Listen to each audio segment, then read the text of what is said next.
এই যে মেন তো আমি এর আগেও বলেছি বাজারে যায় লেবুর জন্যে। এই যে লেবু,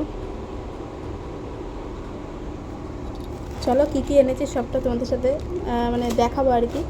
এই যে পাস্তা, আর এখানে আছে আম, গাজর, শসা, লঙ্কা, ওখানে সাদা শাক, টমেটো, পটল। আজকে অনেক দিন বাদে পটল অবশ্যই এখানে পাওয়া যায় না রত্নাগিরিতে, আমাদের ওখানকার মতো কোনো সবজি পাওয়া যায় না।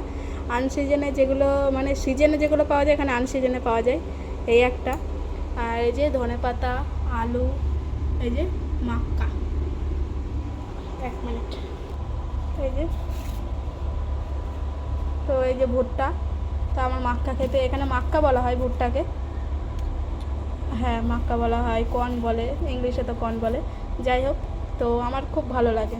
তো এটা এইগুলোকে সবজিও খাওয়া যায়, বয়েল করে চাট বানিয়ে ওইগুলোও খাওয়া যায়, অনেক ধরনের খাওয়া যায়। যদি বানাই আমি সেরকম তোমাদের সাথে শেয়ার করব। আর আজকের এই যে বাজার, আলু, টমেটো, এই যে। আর গরমে না বেশি সবজি আনলে নষ্ট হয়, এর জন্য সবজি বেশি আনিনি। এখন গাজরটা দিয়ে আমি কিন্তু গাজরের হালুয়া মতো